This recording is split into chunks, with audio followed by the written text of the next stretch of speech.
On everybody. So we have covered basics of pain, and now we will move on to management of pain. So today we will talk about NSAIDs, adjuvants, and peak opioids. The session will be facilitated by Dr. Mary Abraham, who was a professor at a GB Pant Hospital in Delhi, which is attached to Maulana Azad Medical College. And she was practicing neuroanesthesia, but presently she is working as a palliative care physician. So she has been helping us with foundation course in palliative medicine. And welcome, madam, and it's over to you.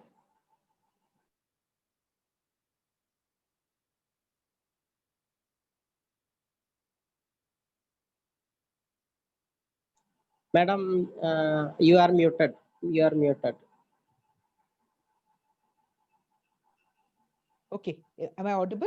Yeah, now you are audible. Okay. So thank you so much, Dr. Sunil, for a warm introduction. And again, once again, it's my pleasure and privilege to take this class for Pallium. And I've been now associated with Pallium ever since I myself did a foundation course about 4 years ago. And it's always a privilege to talk to so many people who are now interested in palliative care. And I think this is very nice. And we are hoping that with this palliative care, will reach out to more and more people in India, to the remotest corners, which was not being done so far. So thank you so much. And shall we get on with my presentation? Can I have the first slide, please? Okay, next, please. Okay. So I'll be talking about the WHO analgesic ladder with emphasis on step 1 and step 2. And I'll also, next slide. Next slide. Okay. And then I will also be talking about the adjuvant drugs that we're using at every step of the ladder. And then with some reference to what is neuropathic pain and how do we treat it. So that is the gist of my presentation today. Next, please. So coming to the WHO analgesic ladder. First, next slide.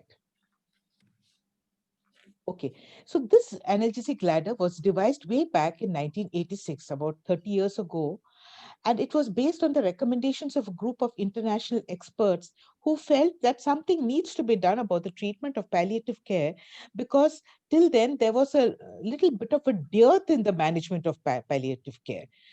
But this had been a big success. And ever since the ladder was devised, it has been translated into 22 languages all over the world and served as a catalyst for treating cancer pain the world over.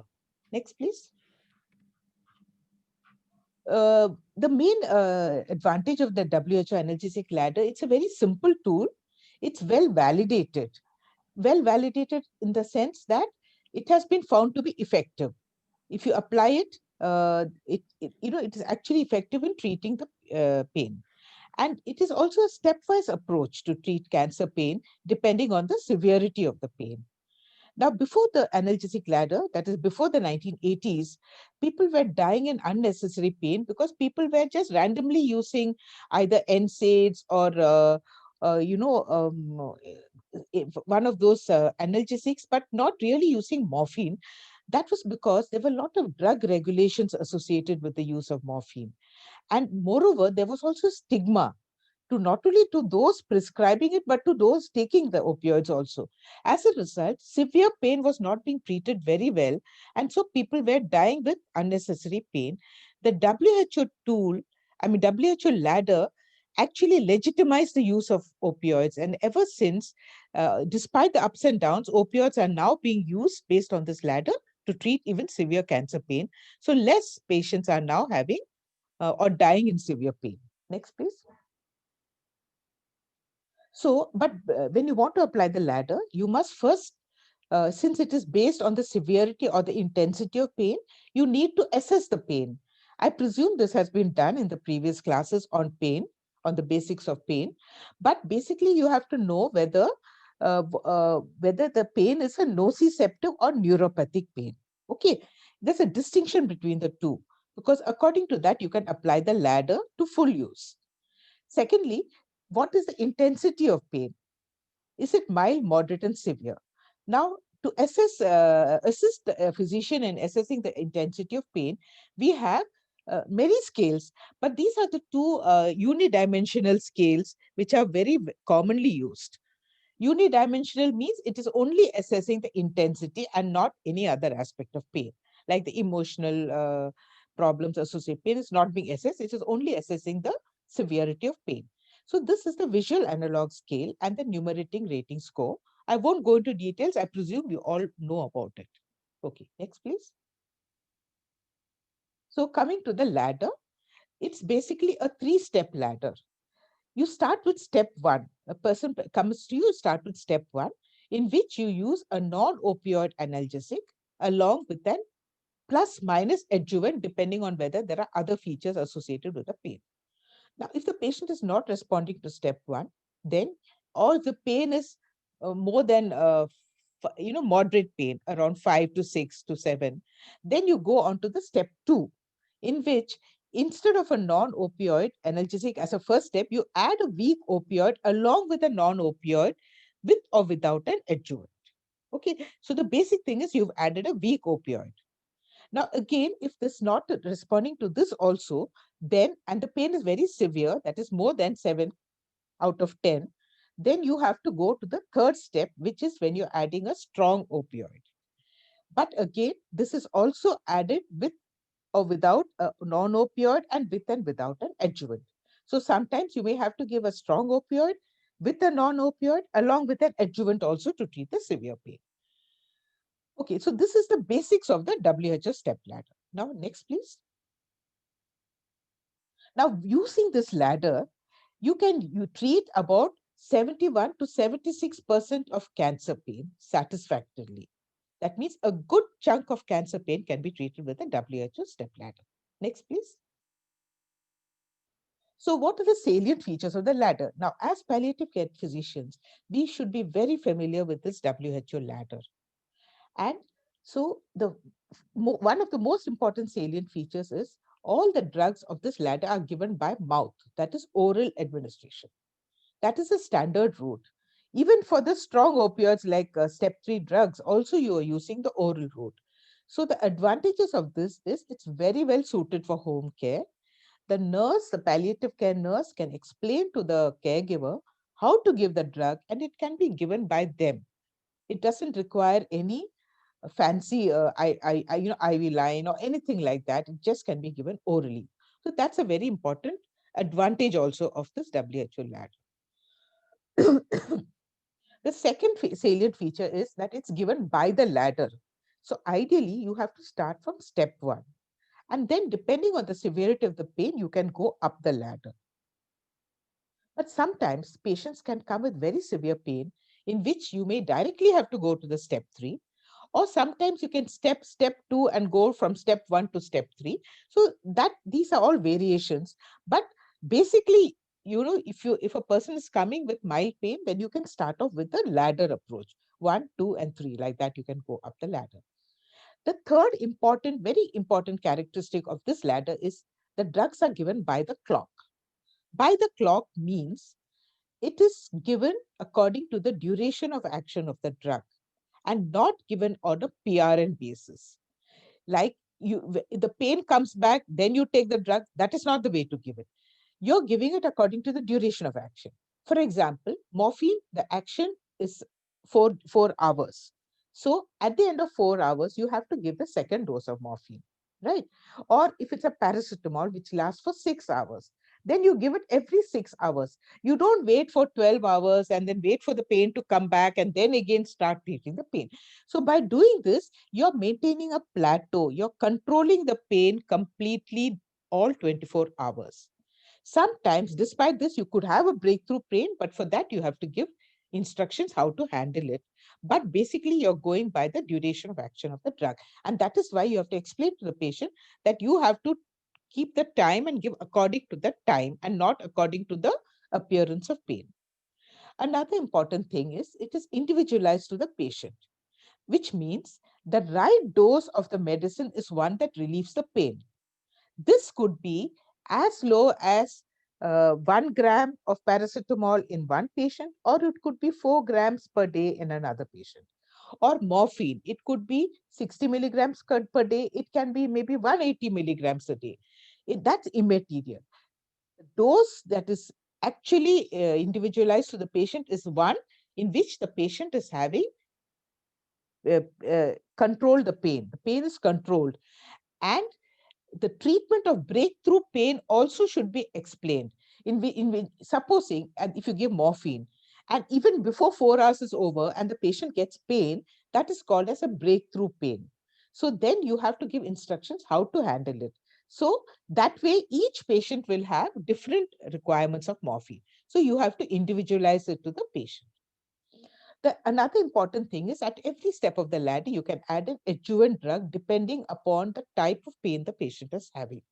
This not only is more targeted towards a type of pain, but also it decreases the side effects of some of the analgesics by using the adjuvant drugs.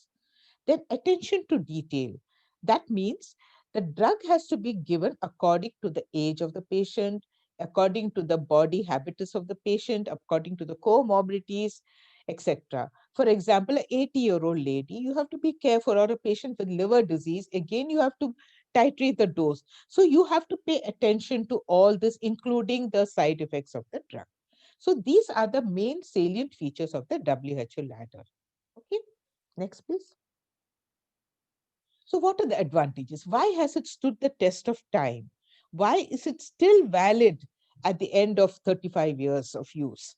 That is because I said it's a simple tool, easily understandable by even caregivers. And then it is a validated tool. It is not only very effective, but it is also cost effective because most of these drugs are relatively inexpensive drugs. Then it can be implemented all across the world, even in the lesser developed countries. So it can reach the remotest corner of the world. Because of the features of the WHO drug, it is well suited for home care, and you can also give it in non-cancer pain as well as in acute pain. Next, please.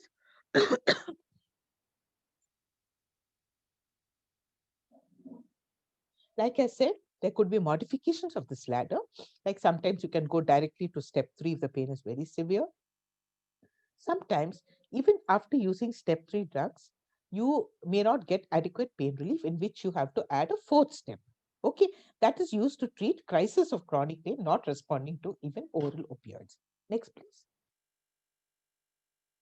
So this modification was done in 2000, and it is targeted to that 10 to 15% of patients who have intractable pain not responding even to opioids. So what is the step 4?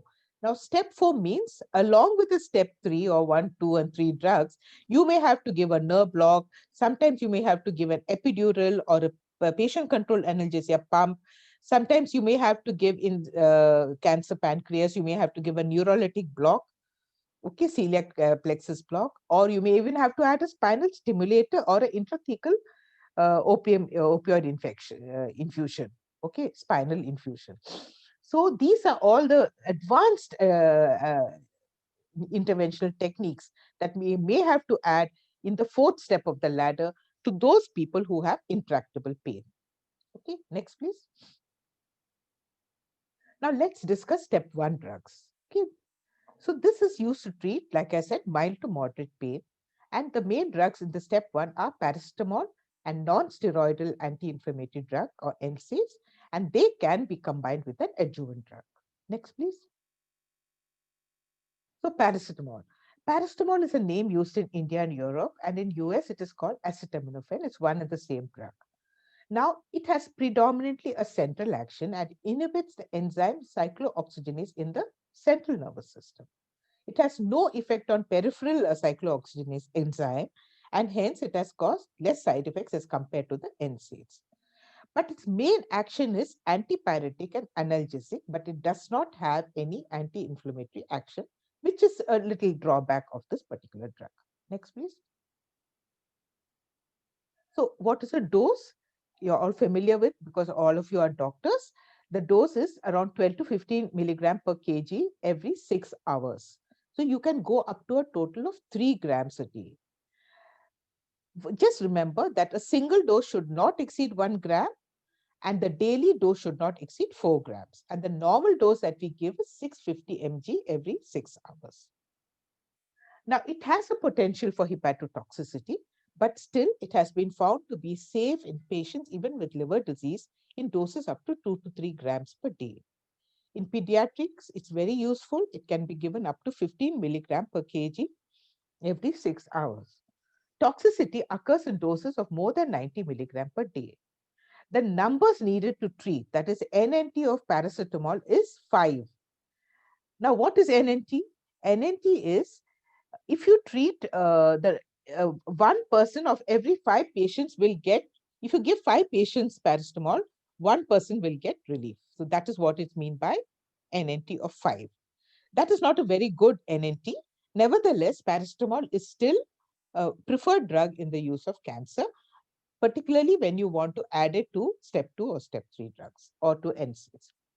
Rectal route can be used, particularly when the oral route is not feasible, like patients with oral cancer and all. So, but otherwise, oral route is the best option. Next, please. Next. Okay. Now, why has it so popular in cancer pain, or for that matter, any other pain? Is it's got a very good safety profile. It has no adverse effects on the gastric mucosa. It has no renal effects. It has no effect on platelet function. So these are the main advantages. Also, in it's patients who are hypersensitive to aspirin, it is tolerated by 2/3 of patients. That means the sensitivity reactions are less in paracetamol as compared to NSAIDs. And also, it does not affect the plasma uric acid level, so it can be safely given in patients with gout. Next, please. But the drawbacks are that, first of all, it doesn't have an anti-inflammatory action. Then you have to give it every 6 hours. And it does have a potential for hepatotoxicity, particularly when it's given a high dose of more than 4 grams a day. In those with impaired liver function, when you have to restrict to 2 to 3 grams per day, those who are having alcohol consumption of more than 3 drinks a day, and if the body weight is less than 50, then you have to restrict it to 2 grams per day, which is 500 mg QID. Next, please. So, like I said, it has a very important role to play in cancer pain because it can be used at every step of the ladder. And that is mainly because of its safety profile and because of its opioid sparing effect. So when you add paracetamol to a morphine, you can actually decrease the dose of morphine that you're giving. So it has a sparing effect.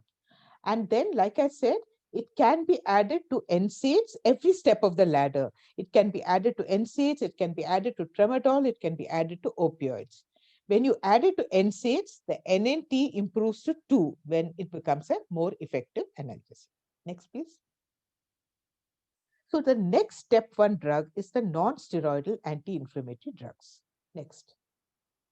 Now, unlike paracetamol, this exerts its effect by inhibiting the peripheral cyclooxygenase enzyme. Now, this is a very important enzyme in the when tissue damage occurs and the arachidonic acid cascade starts, which releases prostaglandins. So, this is one of the enzymes that are releasing the prostaglandins. Okay. So now prostaglandins, why is it important? Because these are the important drugs that mediate the pain, particularly in inflammation. And prostaglandins mediate pain because it acts by peripheral sensitization. That means when there's a tissue damage, this sensitizes the tissues to release various substances like prostaglandins, histamine, serotonin, substance P, which are actually amplifying the pain. And so NSAIDs is basically good for nociceptive pain, that is pain associated with tissue damage and associated with inflammation. Next, please. Now, just a little word about cyclooxygenase enzyme. Now, these exist in 2 forms. The first form is called COX-1, and it is the constitutive or the housekeeping enzyme. And these are actually mediating the protective, it's actually protective to the stomach and to the kidney, and it facilitates platelet aggregation. The second enzyme of cyclooxygenase is COX-2, which is which is released when there is inflammation, because if you look at this slide, you'll find tissue injury causes a release of phospholipids, which release arachidonic acid, which is acted by the COX-2 enzyme and releases prostaglandins, and that is how you have the inflammation. Now, when you give an NSAIDs, it is acting both by inhibiting this COX-2, so it is an anti-inflammatory effect, but simultaneously it's also inhibiting the housekeeping enzyme of COX-1, as a result of which the homeostatic function of the stomach, kidney, and platelet function is impaired. Okay, so besides having the beneficial effect of inhibiting COX-2, which is the anti-inflammatory or the analgesic effect, it is also preventing the protective enzyme from exerting its protective effect on the stomach and the kidney. Okay, so that is how the NSAIDs are acting. So when you come to the types of NSAIDs, next please. There are two types of NSAIDs. The first is a non-selective NSAIDs. That is inhibiting both COX-1, that is a beneficial enzyme, and COX-2, which is the one that is mediating pain. Okay, but you have another category of NSAIDs, which is a selective COX-2, which is interfering only with the COX-2. That means it has only anti-inflammatory action. It is not affecting the beneficial part, that is a COX-1. So I'll discuss this little more in detail in the later slides. Next, please. So now when you come to non-selective NSAIDs, the prototypes of this category is ibuprofen, naproxen, and aspirin. Now, ibuprofen is one of the commonly used NSAIDs, and it is inhibiting, like I said, both COX-1 and COX-2. So because it is inhibiting COX-1, it is actually producing an adverse effect. That is the GI side effects, the hypersensitivity reaction, and the kidney effects. Okay, but because it is inhibiting COX-2, it is having an anti-inflammatory effect or an analgesic and antipyretic effect. So non-selective NSAIDs is a double-edged sword. It has both adverse effects and beneficial effects. Next, please. Now coming to the, like I said, the non-selective NSAIDs, like I said, the one that we are commonly used is Brufen or ibuprofen. It's given orally in a dose of 400 mg every 6 to 8 hours. And its NNT is 2. That means for every 2 patients, 1 patient is getting benefit, which is a very good analgesic potency. The other drug is naproxen, which is given in dose of 250 to 500 mg every 12 hours, orally or as a suppository. Its NNT is 2.7. So these are the 2 commonly used NSAIDs that we are using in cancer care. Next, please. Now, what about the side effects of NSAIDs? Now, because it is inhibiting the constitutive enzyme or the housekeeping enzyme, it causes a lot of side effects. First of all, you have the renal effects, the gastrointestinal effects, and the hypersensitivity reactions. They're the most common. Okay. And so you have to be very careful when we use this non-selective NSAIDs, particularly in these people who are susceptible to this problem. Next, please. So what are the risk factors? Now, first of all, those with GI toxicity, who are the ones who are likely to get GI toxicity? Those who are old age, who have already symptoms of GI peptic ulcer or a bleed, then you have to be careful when you use NSAIDs. The other thing is renal toxicity. Again, people who are dehydrated, you have to be very careful because they can land up with renal damage. And also those who are having creatinine clearance of less than 30 ml per minute, advanced stage, be careful because they are susceptible to renal toxicity. And regarding stroke and MI, this is common for particularly for COX-2 drugs. So that is another problem with NSAIDs, but I'll talk about that later. Next, please. Now coming to the selective COX-2 inhibitors. Now selective COX-2 is inhibiting only COX-2 and it is not inhibiting COX-1. So the beneficial effects are preserved, right? And only the anti-inflammatory effect is there. So what are the drugs that come in this category? One is etoricoxib, or which is commonly called Nucoxia. The drug is given a dose of 60 mg, 90 mg, or 120 mg in a single day dose. The other commonly used selective COX-2 inhibitors, diclofenac sodium, which is given either orally or intravenously, 50 mg every 8 hours. Its NNT is 2, so it is again a very effective analgesic. Next, please.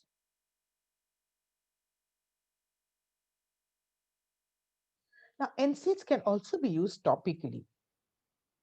The advantage of this is it produces an analgesic effect with less risk of systemic absorption and toxicity.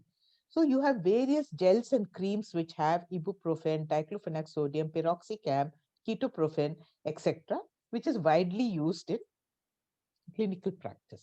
Next, please.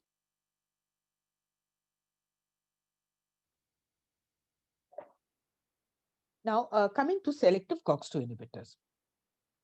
Now, are they really advantageous? Just because it is not inhibiting COX-1, are we really safe in using selective COX-2 inhibitors? Now, where this is concerned, it has been found that only where the GIT is concerned, it is safe. That means it doesn't cause GI toxicity, like peptic ulcer aggravation, etc. But where the renal damage is concerned, it is comparable just to non-selective NSAIDs. So both are equally, equally can cause kidney damage. But the flip side is that means the main disadvantage of this COX-2 inhibitor is it can be prothrombotic. That means there is more likelihood of myocardial infarction and stroke. You have to be very cautious in those patients who are having risk factors for MI or stroke or previous history of MI and stroke. Be very careful in giving these selective COX-2 inhibitors. In fact, one of them, Rofecoxib, was taken off the US market in 2004 because of these adverse effects. So in such patients, which is the NSAID that is used? We would prefer to use either Brufen or naproxen, particularly in these high-risk cardiac and stroke patients. Next, please.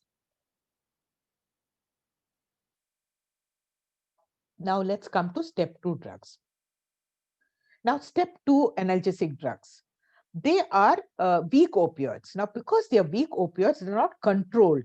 So that means we can get it more easily from the chemist as compared to the opioids and all. Okay, so that is one advantage of this weak opioids. So it is given when pain is of moderate intensity, that is not controlled with step 1 drug, but sometimes you can even skip this drug. And the drugs that are commonly used of this category is tramadol and tapentadol. Next, please. So let's discuss tramadol because it's a very commonly used drug in practice, particularly in cancer pain as well as other non-cancer pain as well. Now, it is a centrally acting synthetic weak opioid, and it has a dual method of action. First is it is a weak opioid agonist. Okay, that is a mu receptor agonist. And because it is weak, it has less tendency for respiratory depression and addiction potential as compared to morphine.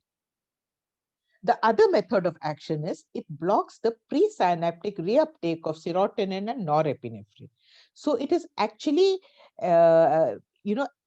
the descending inhibitory pathways that are preventing pain impulses from reaching the brain, that is getting activated because of the increase in serotonin and norepinephrine. Now, so that is a dual method of action of tramadol. So it is also found to be very effective because of this latter part. It is very effective for neuropathic pain. Its NNT is around 3.8.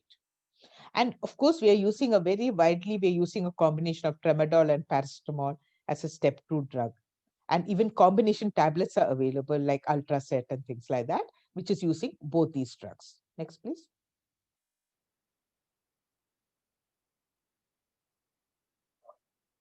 Now, the advantage of tramadol is it has a high oral bioavailability, which means the oral dose itself is very potent. It's 1/5 as potent as morphine.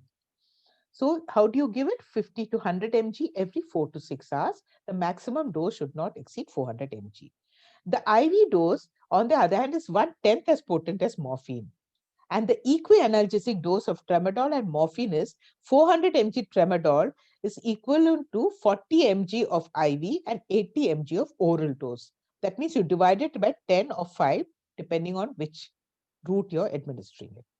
Now, we also have sustained release tramadol, like tramadol SR, which need to be given only twice daily. So these tablets are also available. Next, please. The other weak opioid that is being used is tapentadol. It is also a weak opioid, step 2 drug, which is structurally related to tramadol. Again, a dual mode of action, just like tramadol. That is, mu receptor agonist and inhibitory pain pathways are activated. So you have prevent the pain from going up to the brain. Now, the side effect of tapentadol is slightly better than tramadol. That means less drowsiness, less constipation, less vomiting, things like that. Dose is very similar, just like tramadol, 50 to 150 mg every 6 to 8 hours. Again, for this also you have sustained release formulation where you have to give only twice daily dosing. Next, please. So having discussed step 1 and step 2, now let us, I will be actually discussing adjuvant drugs, and that is the one which are being given at every step of the ladder.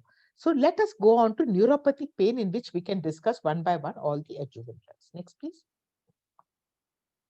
Now, cancer pain is not only nociceptive, like we all know, it is not just anti-inflammatory. There are other types of distress that the patient is suffering. It could be muscle spasm. There could be symptoms like lack of sleep, vomiting, or hallucinations, delirium. There could be neuropathic pain. It need not be nociceptive. It can be neuropathic pain.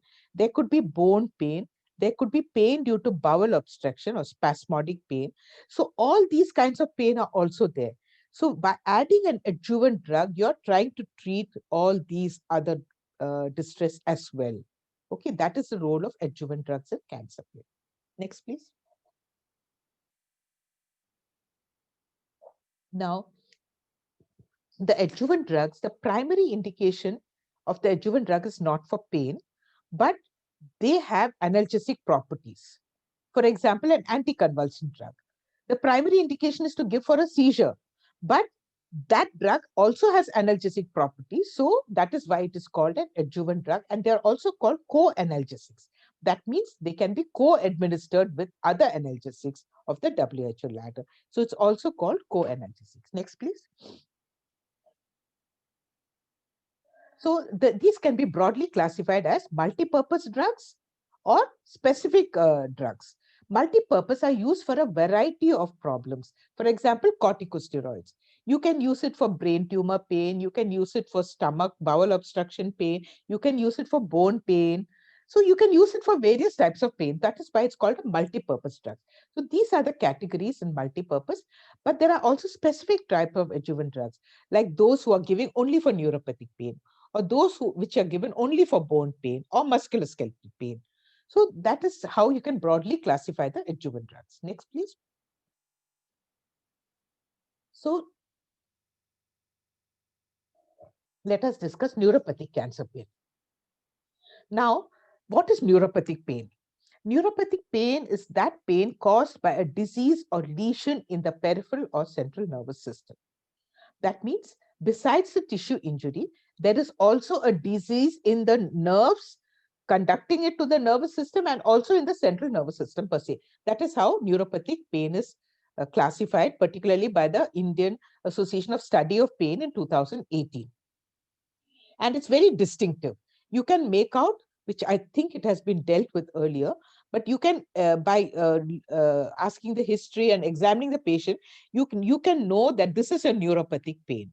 So it's very important to draw the distinction between nociceptive and neuropathic pain.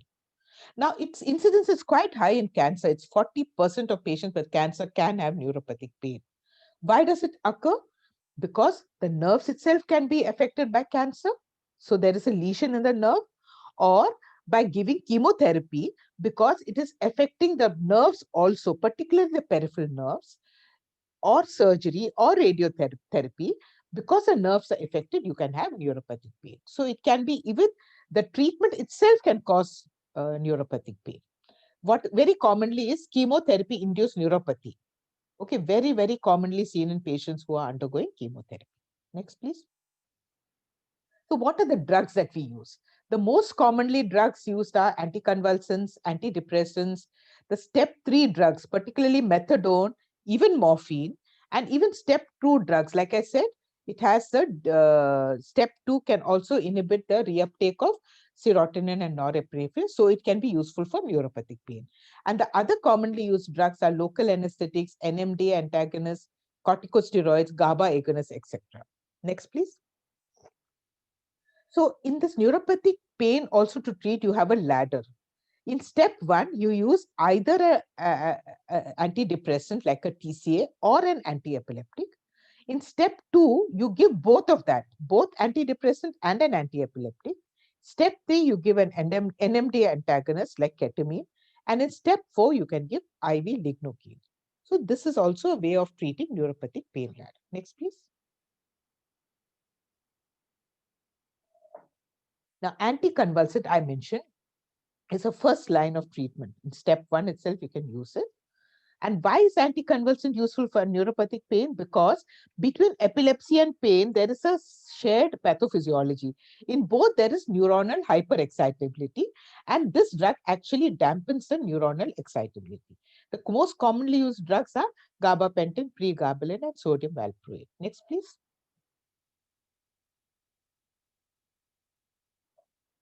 Antidepressants, again, first line of treatment for neuropathic pain.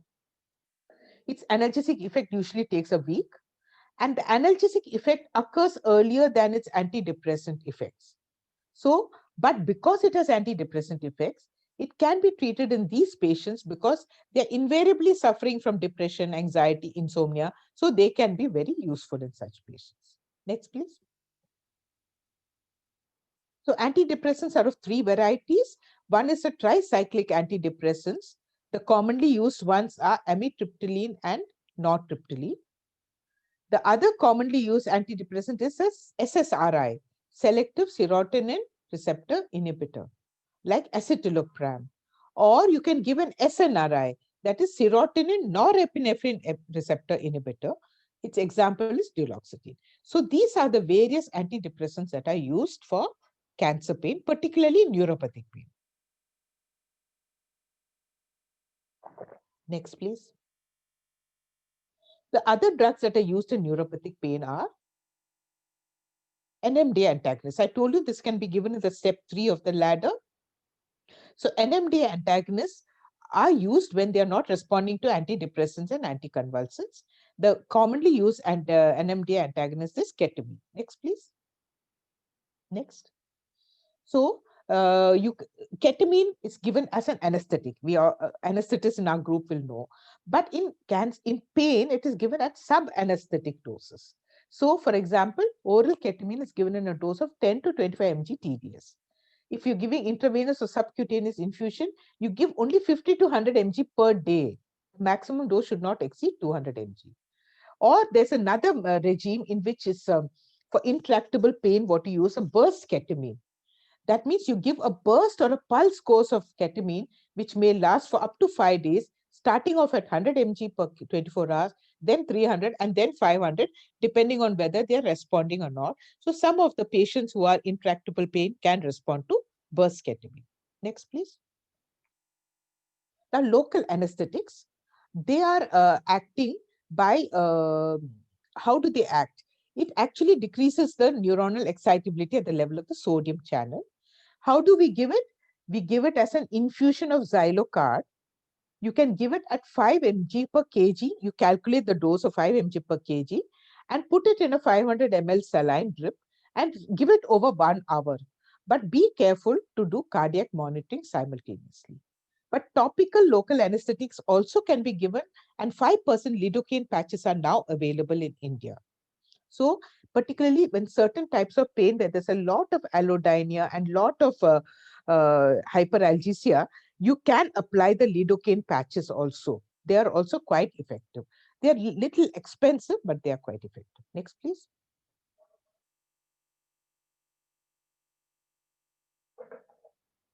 Now we come to the multi-purpose analgesic drug like corticosteroids. Now, I said why it's multi-purpose. It can be used in neuropathic pain, bone pain, headache because of a tumor in the brain, arthralgia, pain due to bowel obstruction, or pain due to spinal metastasis. So the preferred drug is dexamethasone. which is a first-line drug. Why is it very popular? Because it has a long duration of action. Its half-life is 36 to 54 hours. Only once a day dose is given. And its second advantage is it's got less mineralocorticoid effects. So these steroids can cause insomnia. So only give it in the morning and never give it at night. Otherwise, patient may not go to sleep. Next, please. GABA agonist. This is another multi-purpose analgesic. And the commonly used GABA agonist is baclofen, which is actually used for neuropathic pain, especially when there's spasticity. So you can start with 10 mg and you can go up to 300, 200 mg per day. Okay, next please. Now bone pain. Bone pain in cancer is quite common, and that is because of the skeletal metastasis that has happened. That is called skeletal related events, or SRE. It can cause very agonizing pain and it can affect the quality of life. So we need to treat it.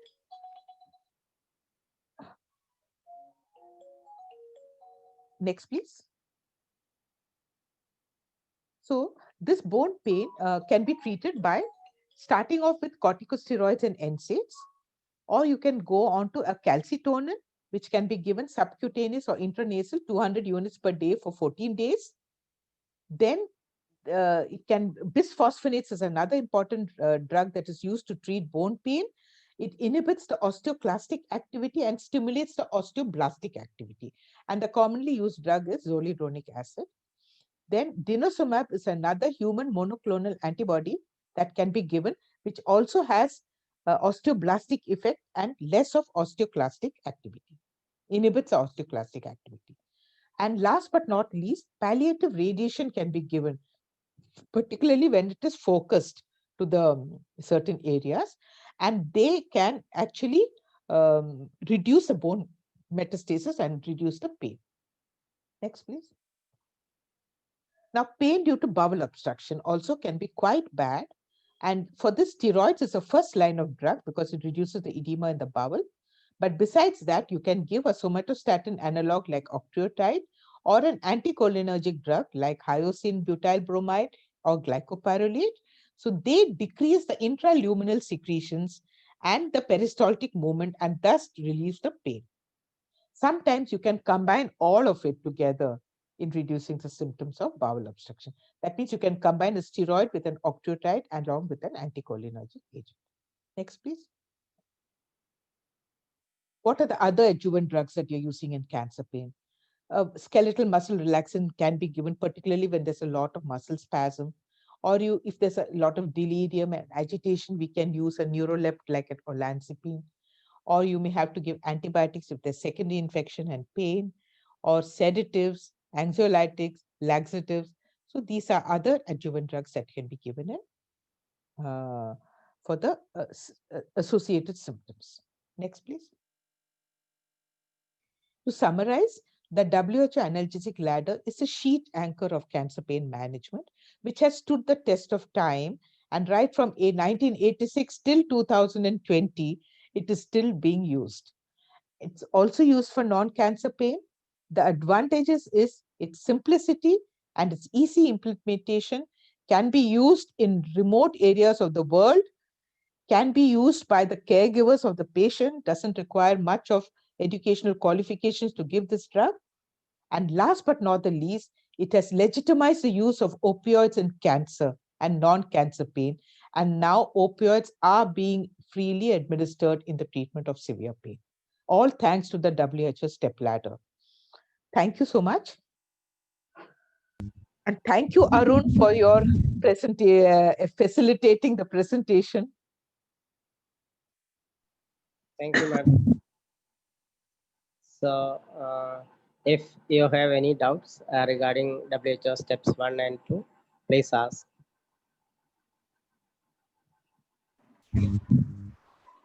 Ma'am, this is Dr. Mahalakshmi. Good afternoon. Thank you for that nice lecture. Thank you. Actually, what I want to ask is, you said that adjuvants, no, we can use different types of adjuvants for different types of pain other than nociceptive pain.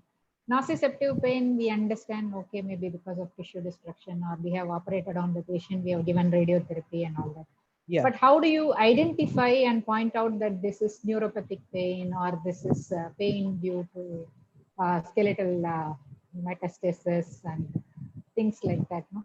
So, like that part of it is little unclear. How do you say that this is the cause of pain in this particular patient? Sunil, has neuropathic pain been covered in the basics of pain? It is covered, but you can. I will tell. just explain.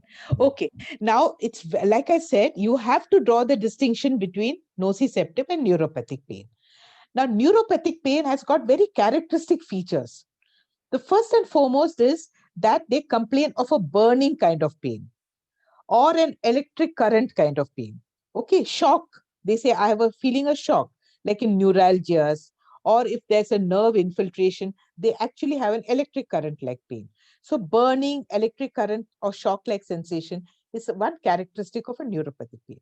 The other important characteristic is allodynia.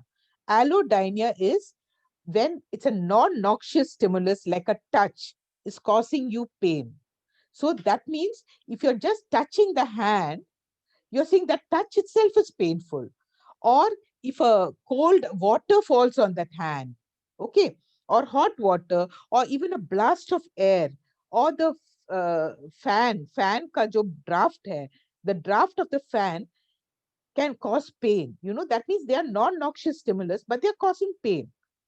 That is called allodynia. That's another very characteristic feature of neuropathic pain. The other thing is hyperalgesia. Hyperalgesia is a normal painful stimulus will cause more pain than is normally supposed to be perceived. That is called hyperalgesia. Or there can be dysesthesia. Dysesthesia is an uncomfortable feeling. The feeling is not normal. It may not be pain, but it is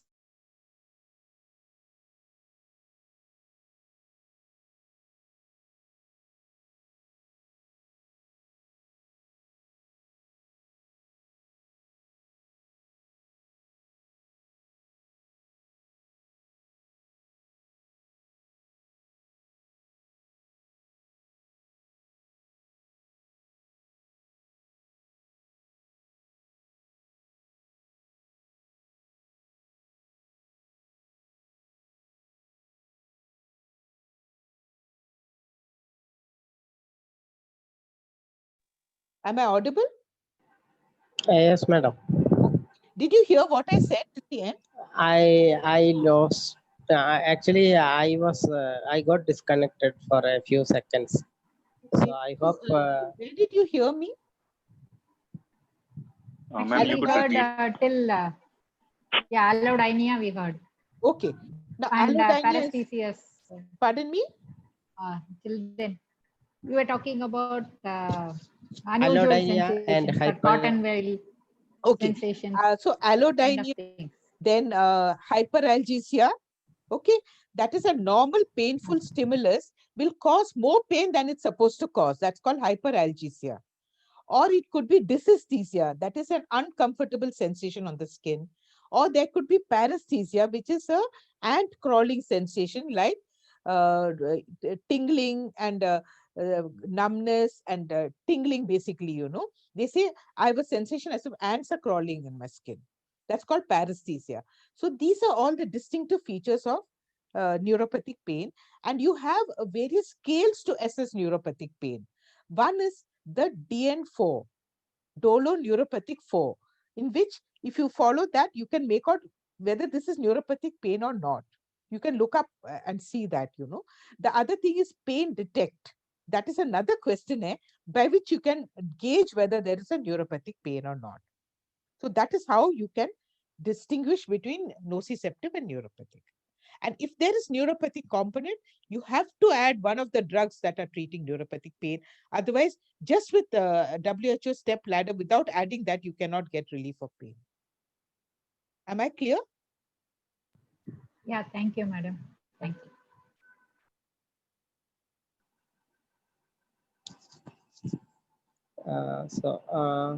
Madam, did you talk about neurodermatomal distribution of neuropathic pain? No. Okay, so Would you like to say something on that? yeah, So the neuropathic pain will be corresponding to the nerve which is supplied to that area. For example, if the patient has a pain at the T10 thoracic 10th segment, then it will be at the level of umbilicus. The pain will be at the level of umbilicus. So likewise, neuropathic pain will be neurodermatomal in distribution. And another thing is, actually you can elicit any history of a lesion or injury to the somatosensory nervous system. For example, if a patient comes to you and tell you that I have, a patient is pointing to T4 dermatome and tells you that, okay, I have pain in this area. And when you elicit history, the patient says that, okay, 4 months back I had some vesicles in this area, and now I have pain. So probably it is indicating in the history of a herpes zoster, and now it is causing post-herpetic neuralgia. So that is the history, which is history suggestive of a lesion affecting somatosensory nervous system. So these are a few points which can indicate that it is a neuropathic pain. Also, when you treat patients with sciatica and all, depending upon the area of the leg that is involved, like for example, if the dorsum of the foot is involved, that I'm having burning on the dorsum of the foot, then you can say it is an L5 near the nerve that is involved. That L5 root is involved. That is why you're having pain.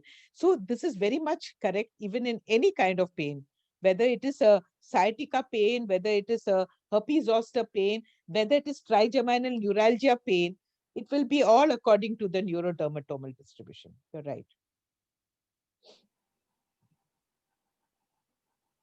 And someone asked about bone pain. How do you make out that it is bone pain, right? Mahalakshmi, you asked that? Yes, ma'am. So bone pain is, see, they will point to that area where there's pain. And then you can, if you have an X-ray or you have an MRI, it is showing the lesion of that particular bone is involved. So then obviously that is the bone pain that is causing it. For example, if it is a spinal metastasis, and then you have the CT scan or the MRI that is showing you that there is a lesion in that particular area, then they will also point to that area, that is the area that is paining me. So you know that there's a bone metastasis in that area. Normally, the area they're pointing to, a rib, for example, if they are having a metastasis in the rib, they'll point to that particular area that is paining. And if you look at the X-ray, you'll find that there is a secondary deposit over there. So that's how you can make out that it is a bone pain. It will be very tender. Bone will be very tender.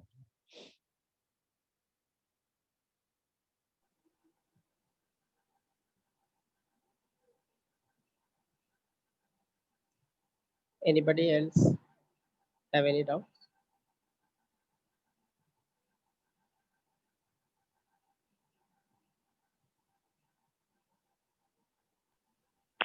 Ma'am, my question is, can haloperidol be used to calm down patients who are aggressive or in agony? Yes, haloperidol is very useful when there is hallucinations or in hallucination, whether it is opioid-induced hallucinations or whether it is ketamine-induced hallucinations. So it can be used if in case of hallucinations. But remember, whenever there is pain and the restlessness is because of pain, you have to treat the pain also. Okay, you have to treat the pain and then you can give the antipsychotic drug, whatever you want to give. But if you're not treating the pain and just using haloperidol, that's not the right thing. Okay, so pain has to be treated along with that. For hallucinations, definitely you can use haloperidol. Yeah, ma'am. Do you need to use anything, because all the pain would and the morphine drug may cause vomiting? So you're supposed to give antiemetic also, or a combination or something? See, if you the vomiting that occurs with opioids, Hmm. The incidence is not as much as constipations. Okay. Okay. Whenever constipation means the hand that writes the morphine should also write the laxative, but it is Right. not so with vomiting. It Hmm. occurs, I think, if I'm not mistaken, only in 30% of patients, and that too, it will subside by the end of 1 week. Even that will also subside. Okay. Am I right, Sunil? Yes, yes, you're right. So at the end of 1 week, even that morphine, vomiting will not be there, but constipation will always be there. So whenever morphine has been given, invariably you have to tackle the constipation. It's not, vomiting is not as important as constipation in cases Ji. of opioids. And usually at the end of 1 week, it will always settle down, that vomiting.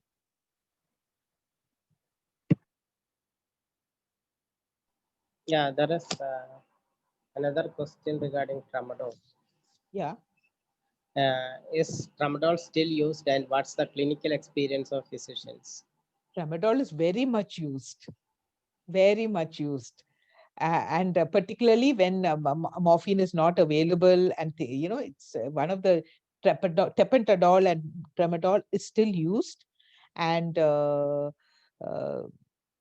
yeah, and even combinations are used of tramadol with paracetamol, and it is quite safe, particularly in those who have got kidney issues and things like that. You can safely use tramadol in these patients.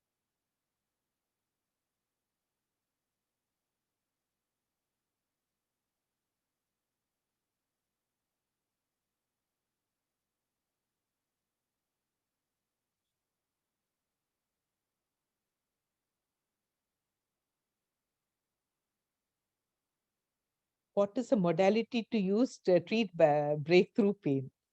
I think this will be discussed when you're doing the step 3 drugs, no, Sunil? I can't hear you, Sunil. Yeah. There is no other session for breakthrough pain. You can just tell what can be done. Okay. Now, breakthrough pain is, despite following that strict schedule, like for example, you're giving 6-hourly paracetamol or 4-hourly morphine, despite that, the pain is coming in between. Okay. So, despite following the ladder meticulously, you're still having pain. That means that drug is not sufficient, what you're giving. So, you need to step up the drug and then recalculate the dose. For example, you're giving morphine 10 mg every 4 hours, right? Now, at the end of 2 hours itself, the pain has appeared. So, you have to tell the patient that you have to repeat another dose of 10 mg whenever there is breakthrough pain. That is pain exceeding 4 to 5. Normally below 4 we won't treat, but if it's beyond 4, then we call it pain that is needs to be treated. So if a patient has that kind of pain in between, then you have to tell them you have to take the dose, and then later on you have to recalculate the morphine based on how many of drugs that you extra doses you have given of morphine. So that is called breakthrough pain. Breakthrough pain is when pain is appearing despite you're following a strict analgesic schedule. So that needs to be treated. It only indicates that your analgesic is not sufficient. You will have to increase the dose of analgesic to be given. Madam, there is another question regarding amitriptyline. What is the maximum dose of amitriptyline, and can we use the same dose in geriatric population? Okay. Now, amitriptyline, normally we start off, even in young people, old people, we start off a dose of 10 mg at night. Okay. Now, in geriatric people, the problems are they can have prostate problems, they can have constipation problems. Some of them, the contraindications are they can have cardiac conduction defects, or some of them can have glaucoma. These are all the contraindications to give a tricyclic antidepressant like amitriptyline. So in such patients, you avoid it. But if they don't have a problem, in elderly people, I don't think we should go more than 10 mg per day. But in younger people, you can go up to 25 to 50 mg per day. That's a maximum I've gone through. I've not gone beyond that. But elderly people, the side effects can be quite bad because it can cause urinary retention, it can cause cardiac conduction defects. Main thing is that it can cause dry mouth. In high doses, it can cause dry mouth. And the other thing is that constipation can be a very bad problem. So for this reason, you don't go very high in elderly people. And I would stick to 10 mg in elderly people. Younger people, of course, you can go up to 50 mg. I don't know if Sunil has any other experience. Yeah. So in younger people, usually we start with 25 milligrams straight away, and in elder people, 12.5 milligram, and it can be increased. You can increase the dose, but as Madam told, you have to watch the side effects. So some may complaining of urinary retention or postural hypotension. So that side effect you should watch on and then titrate the dose. And you can actually, if you look at the literature, it can increase up to 100 to 125 milligram. But usually, I think 75 to 100 milligram we can titrate up, which usually many patients will tolerate. But it is important to note the side effects and then titrate up. In this, I want to say something. If you look at the antidepressants, I said there are three varieties. One is the tricyclic antidepressants. One is the SSRI and SNRI. Okay, they are all antidepressant drugs. But in tricyclic, you have two varieties. One is the secondary amine and one is a tertiary amine. So if you give nortriptyline, which is a secondary amine, that has got less side effects as compared to amitriptyline. So if you find that the people are too sensitive to amitriptyline, you can go on to nortriptyline, which has less side effects, but its analgesic potency is also less as compared to amitriptyline. Similarly, SNRI, SSRI, and SNRI, they have less side effects as compared to the tricyclic antidepressants, but their analgesic potency may be lesser as compared to cyclic. So there is I have a slide in which I've shown the potency and the side effects. As the potency decreases, the side effects increase. So the most side effect is with amitriptyline, but it's also most potent. But with nortriptyline and SSRI and SNRI, it may not be that efficacious as an analgesic, but the side effect profile will be less. Yeah, there is another question. What would you use for breakthrough pain and the second step? Okay. Now, in the second step, if you're having breakthrough pain, like tramadol, and you've gone up to the maximum dose, that is 400 mg per day. That is 100 mg every 6 hours. That's a maximum dose. You can't exceed beyond that. If you have, despite that you have it, then one thing is you may have to go to step 3. That's a simple thing, logic by going by the analgesic ladder. You go to step 3. Or you'll have to increase a dose of the non-opioid drugs that you're giving. Or if it is like a neuropathic pain or some other kind of pain, then you have to add the adjuvant drug. So that is how you can treat. Or sometimes if you feel that block may affect or something else, like in the step 4 I mentioned, you can go up to step 4 then if step 3 is not feasible. Okay. So we will move on to patient story. So Madam mainly discussed about non-steroidal anti-inflammatory medications and weak opioids and adjuvants. So the important points from NSAIDs are the selective COX-2 inhibitors like etoricoxib. One of the major side effects of that group is stroke and myocardial infarction. So when you give selective COX-2 inhibitors, you should be careful and don't give it on a long-term basis. Then in the second step of analysis, second step of analgesic ladder, weak opioids, tramadol and tapentadol is available. Codeine was previously used by many people, but now I think many of are not using codeine because it is costly. And another thing is its metabolism is by cytochrome P2D6 enzyme, which has genetic variations. Uh, so many people may not metabolize codeine properly. So that's another problem that you have to keep in mind. Some people you may give codeine and may not find any effect, and that's the case with the tramadol also. So that is something you have to keep in mind. And another drug which was withdrawn previously, dextropropoxyphene, which is also a weak opioid, has now came back into the market with a indication it should be used only for cancer pain management. So that's about step 2 of opiates. And adjuvants, there are many adjuvant analgesics available. So we have to select the proper adjuvant analgesic as per the situation. So thank you, madam, and we will move on to patient story, which will be presented by Dr. Niruba. Dr. Niruba. Yes, sir. Thank you, madam, for that very detailed and patient explanation. Thank you for the lovely course to Parliamentia and for the opportunity to present.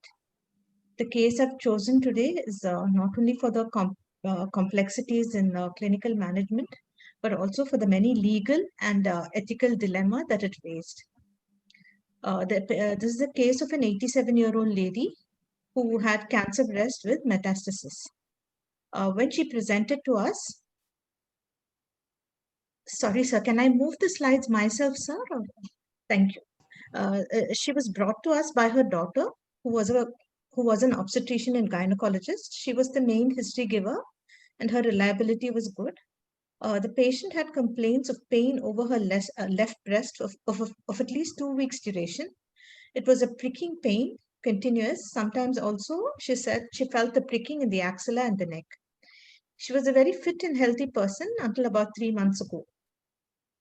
Gradual onset of progressive tiredness, loss of appetite, and loss of weight. And she also found that she was constipated and frequently having to take laxatives. But given her age of 87 and considering that she had done very well so far, she put all this down to old age and getting old. And she felt that it was nothing much worse than that. She brought this pain in her left breast to the attention of her daughter only 2 weeks ago, when she actually said that approached her asking her for an ointment to apply over her breast because of this pricking pain, which was making it very uncomfortable for her. On questioning, she also admitted that she had been a little breathless over the past 3 weeks, and especially when she walked about a lot and did a lot of work, she said that only that brought the breathlessness on. Next slide, please. She did not have any significant past medical history, no diabetes, no hypertension. She was a very fit person. She said she rarely fell ill. She never took allopathic medicines. On the very rare occasions from childhood till date, when she had fallen ill, had a fever or something, she usually made herself well, she said, by concoctions from her own kitchen. She was a strong matriarchal figure in the family. She was independent of all the activities of daily living. She took part, she still worked in the kitchen. She helped to supervise the servants, and she was a very active person. She did not tell anyone of any of her complaints until the present stage, and which also she was convinced was just a little getting a little worse because of old age. And other than the pricking pain, she said, she kept saying she was quite well otherwise. Next slide, please.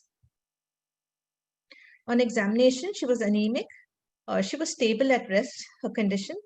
Her vital signs were all normal. Her lymph nodes were palpable in the axilla and in the left supraclavicular region. Over the left breast, she had pore orange thickening of the skin. She had a palpable lump, approximately 5 centimeters in diameter. It was not mobile. The liver edge was slightly palpable and felt nodular. A baseline, she allowed us to perform baseline investigations as an outpatient. Her hemoglobin was 10.9. Liver enzymes were slightly elevated. No other major abnormalities. Kidney function was normal. And the chest X-ray showed cannonball shadows suggestive of secondaries. Next slide, please.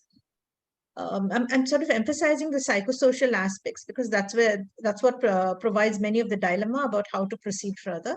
She lives in a close-knit family with her son and daughter-in-law. Her son was about 67 years old.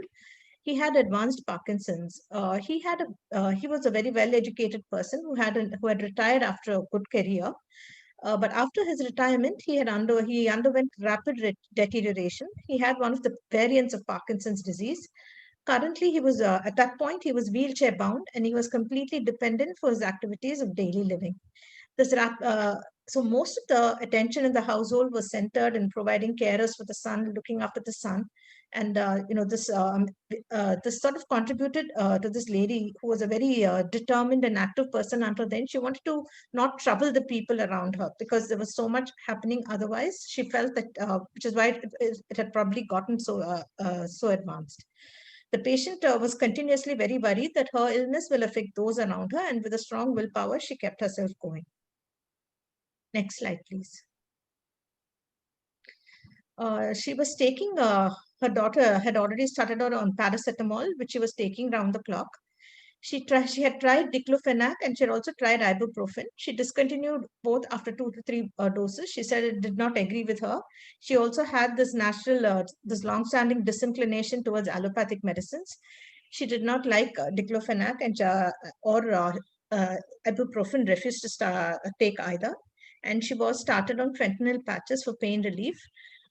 Now, the main problems, which next slide, please. Her main concern was that she had pain, which she wished to have some medicines to control the pain, and she did not wish to inconvenience the others in the family. The main concern of the family was anybody with reasonable expertise could have sort of guessed that this was breast cancer, which had metastasized. The family understand her condition, her daughter in particular, because she was a doctor.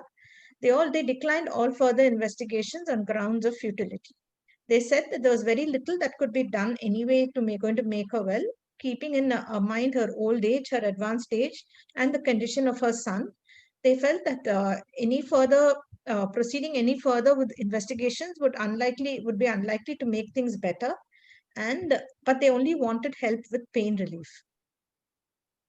Next slide, please.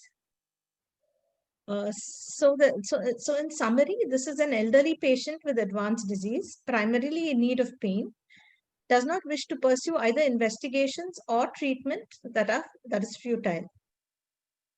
Next slide, please. Here, the patient has autonomy to choose, but the actual diagnosis of cancer was not actually mentioned to the patient, though the family and her carers understood about it. They did not want the patient to be actually told that it was a cancer because they felt that it would be a severe emotional setback and might affect her.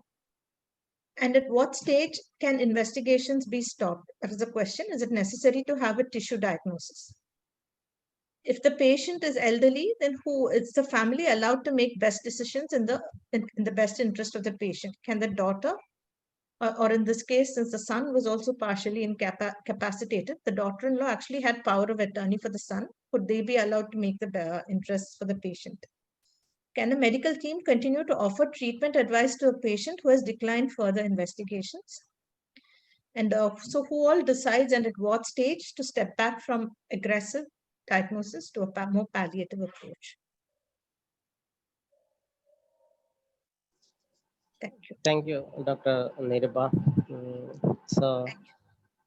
We have an elderly lady with metastatic breast cancer, which has metastasized to liver and lung, and the family doesn't want any aggressive interventions.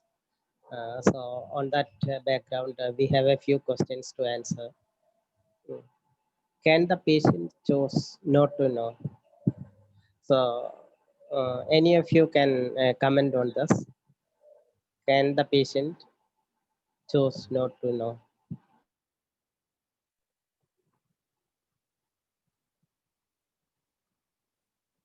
I think the overriding principle here is autonomy, right?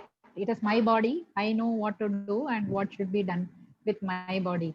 So if the patient says that I don't want to know what is wrong with me, or I don't want to know how advanced my diagnosis is, I think if she is in a mind which is clear, she has the right to choose, not to know what is happening or what is the exact diagnosis.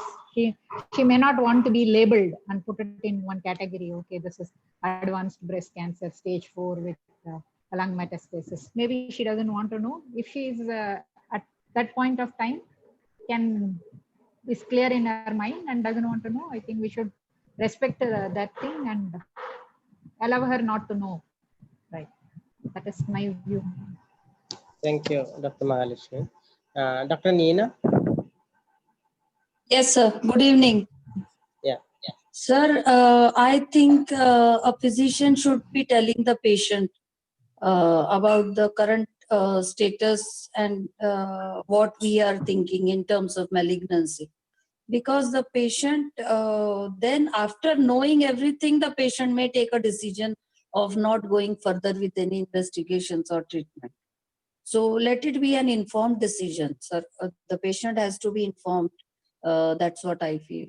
Because she may take time to, do or so many tasks to complete. She might have so many things in her mind. So we need to inform the patient. Okay. Thank you, sir. Thank you. Anybody else has any more opinion?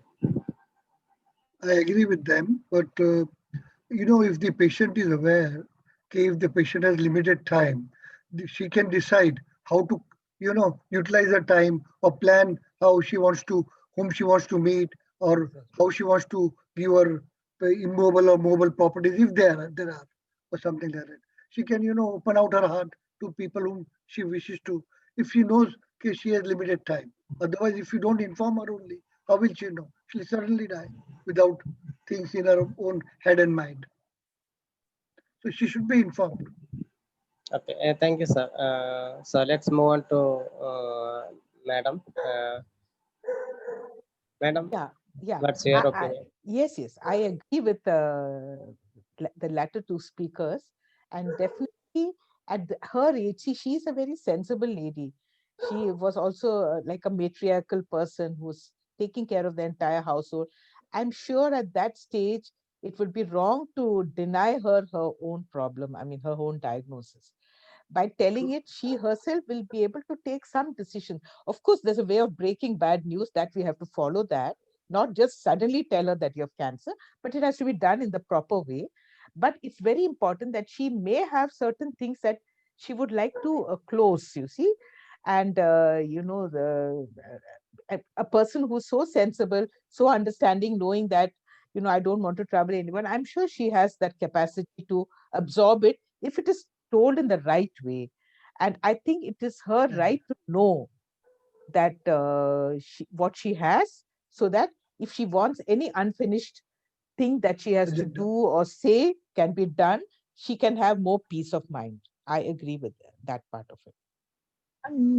Ma'am, just one other thing. The question is, can the patient choose not Dr. to know? Mahalakshmi, Not the question of not disclosing. Like, should we disclose to the diagnosis to the patient? The answer is yes, that we should be disclosing. But if the patient chooses, that means that it is going beyond the autonomy. No, like she says that I know something is wrong with me, and I know it is significantly wrong with me. I'm already 87 years old. Like, I attribute a lot of things to my old age. And at this point of time, somebody who is very alert and that kind of personality, and she says, I don't want to be labeled as this, because the question is, can she choose?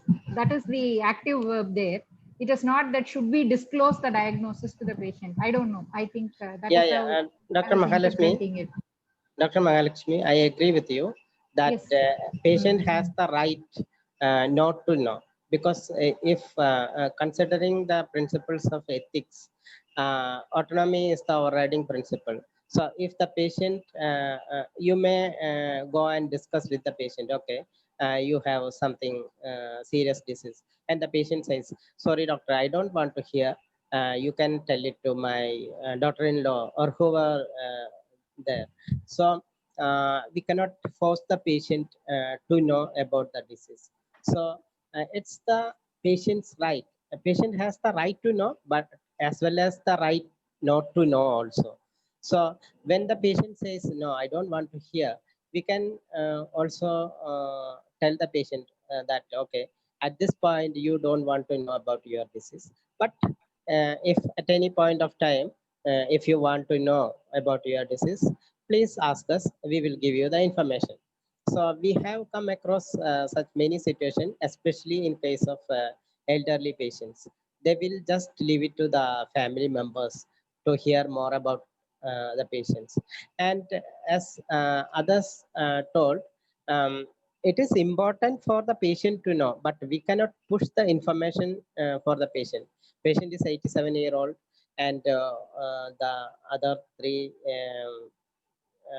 doctors have told that it is important for her to know, because she has only limited life, so that she can finish her wishes and things like that. So it is important for her to know, but we will not, or we should not push the information to her if she don't want to know.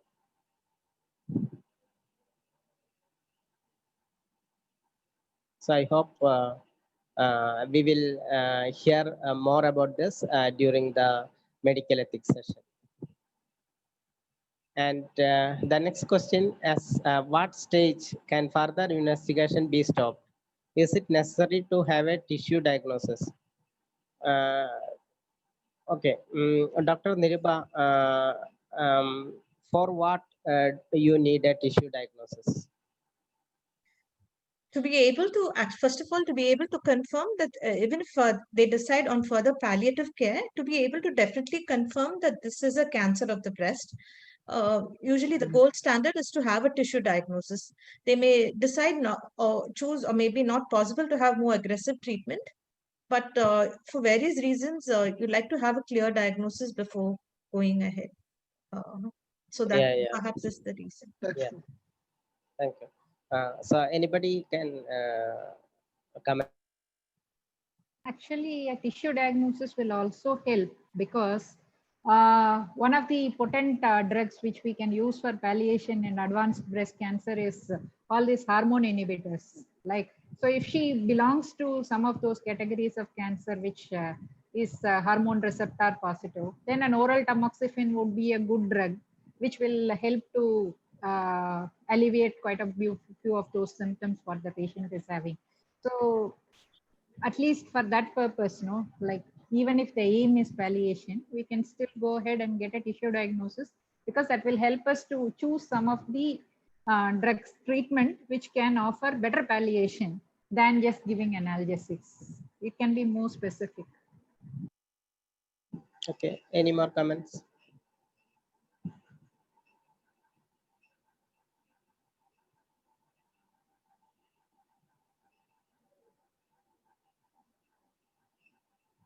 Okay, madam, what do you think? So my opinion is that this lady has got secondaries in her lung also. Most probably her liver also was somewhere, I think it's mentioned no? That it was. Possibly secondary, but that wasn't confirmed at that point. But definitely the lung, her breathlessness and all suggest that it is secondaries in the lung. So at this stage, and she's 87 years old, so I feel that tissue diagnosis may not really be required. I don't know. Maybe like Dr. Mahalakshmi said, if you want hormone, the receptor treatment can be given. But I feel otherwise palliative care can be given for this lady. Without that, I think that is sufficient, because it is definitely a very advanced stage. That's my opinion. Rather than subject her Ma'am, to. nowadays, nowadays Yeah. tissue diagnosis doesn't mean that we have to cut open the tumor and take out one huge chunk and leave a scar and Yes, things like that. No? FNAC Like most or of them something. can be FNAC. cytoflowmetry techniques. They would be able to pick up many of these things. Yes. So an FNAC can be a relatively non-invasive procedure to get a good FNAC can establish a diagnosis. Again, So, this or a depends upon fluorocentrifugal the biopsy. main thing is whether the lady wants to have it done or not. If she says, okay, I'm ready to do it, I think it, but if she says, I don't want anything, then I think we should respect her wishes. If she says, no, I don't want anything to done, just leave me alone, I will just like to go away like this, I think we should respect her wish ultimately. If she says, okay, I'm ready for it, then it's fine. Yeah, the same principle applies here. If the patient want to know, we should tell. So likewise, we have to, even though patient don't know about the disease, we have to tell her that to find out your disease more clearly, we need to do some biopsy, which may not cause much pain, but you can explain what it means. And if she says, okay, we can go forward and take biopsy, then we go forward. But otherwise, if the patient says, no, I don't want to have any biopsy, I don't want any such medications, I only want some comfort, then I think we will not go with any further investigation. It all depends on the patient and family. How do they want to go forward? So it is again depending on the autonomy of the patient and family. And who can make a decision in the best interest of the patient?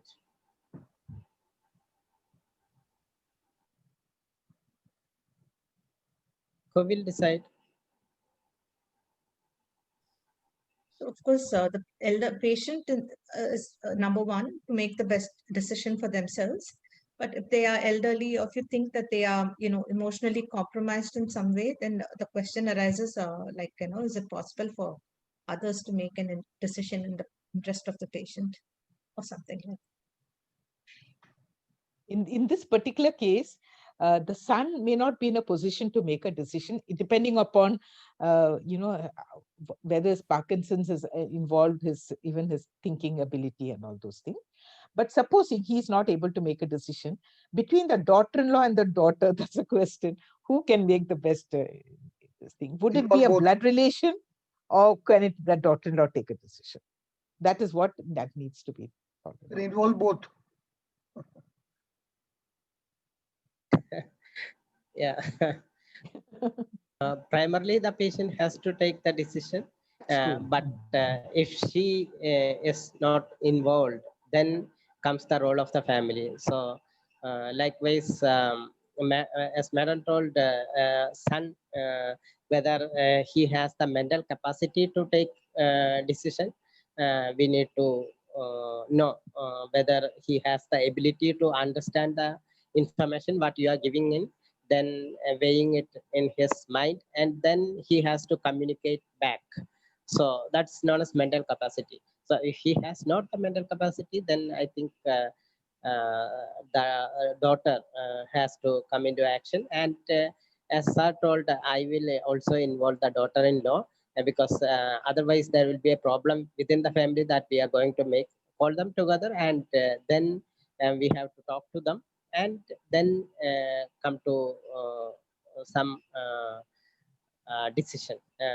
So they will talk, and then they will arrive at a decision, and that we can hold on. So can a medical team continue to offer treatment advice to a patient who has declined investigations?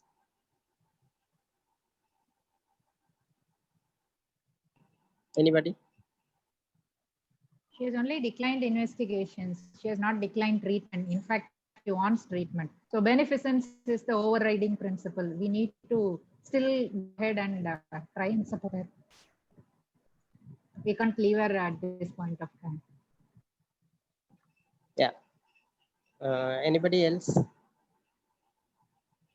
Patient is not willing for any investigation, but she's saying you, doctor, I have pain. You have to give me some medication. You have to comfort me. Dr. Neena?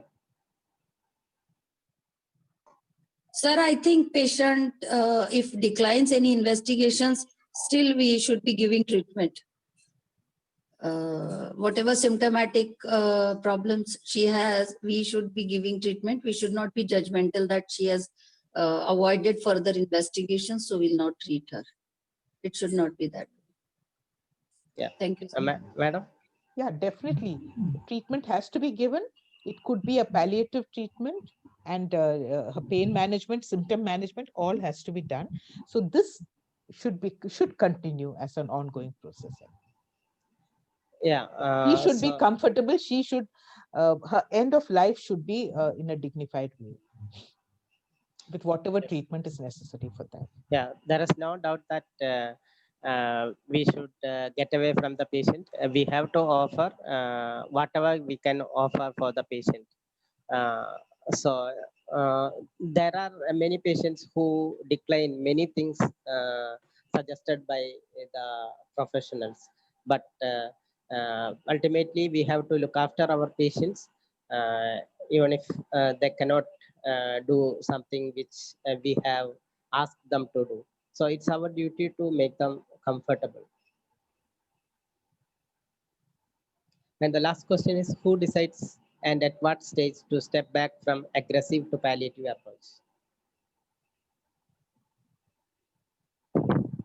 Anybody?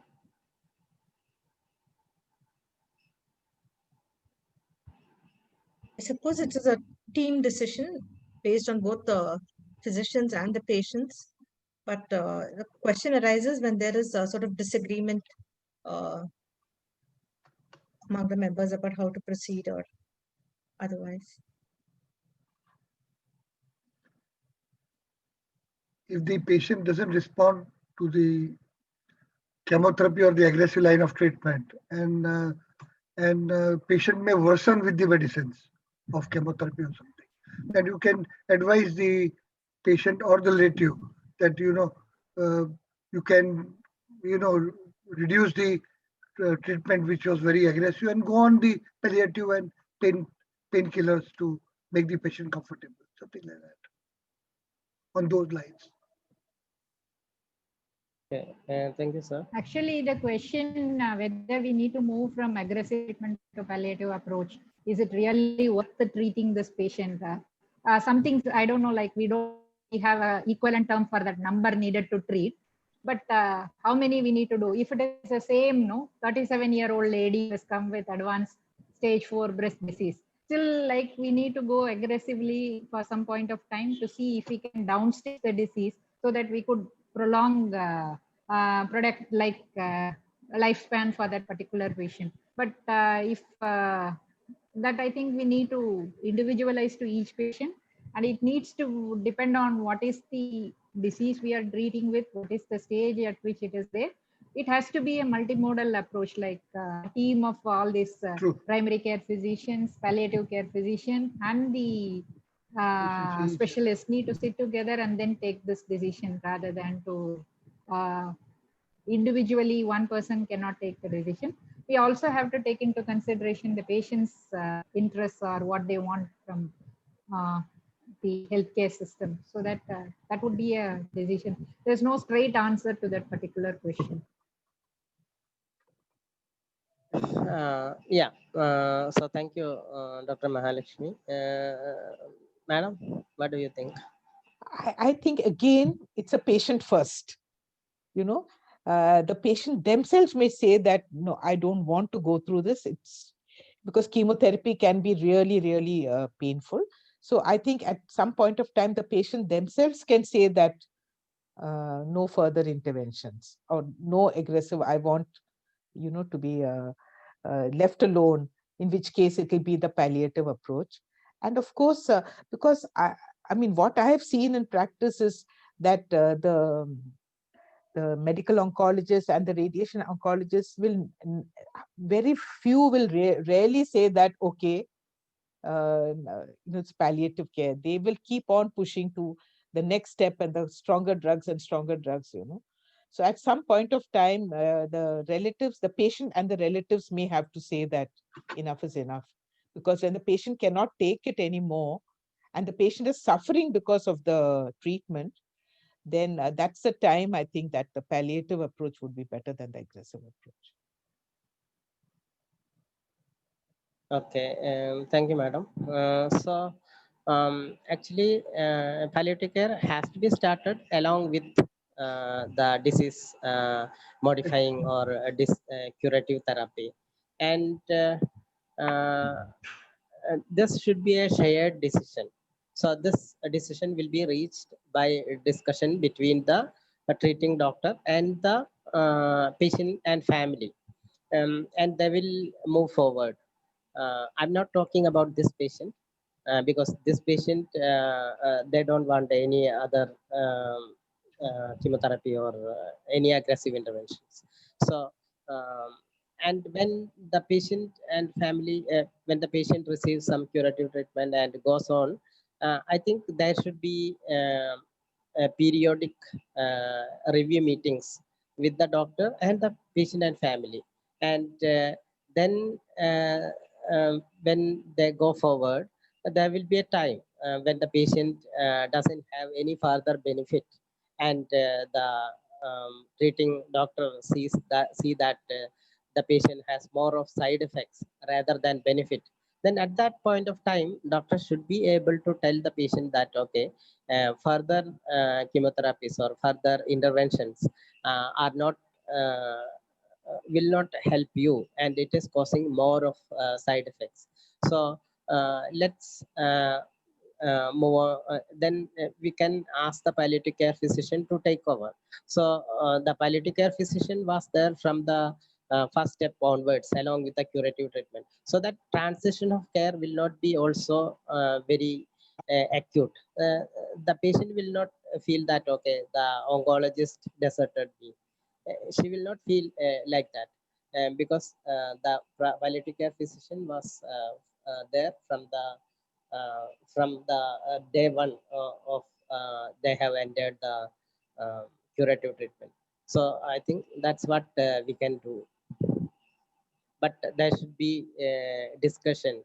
That's the main point that we have to emphasize. But I don't know how many oncologists can have the time to discuss with the patient and family.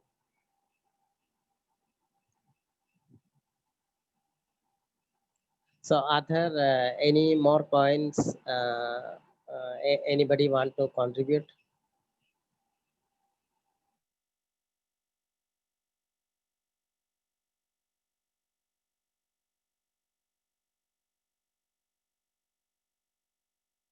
I think it generated a good discussion, today's class. People were actively participating. That's very good. I see my close friend, Rama, Dr. Rama. How are you? I'm fine. Good to see you.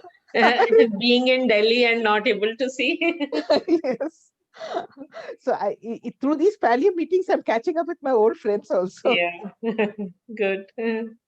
You're looking very smart. Same to you. Okay, so I think we will wind up the session for today.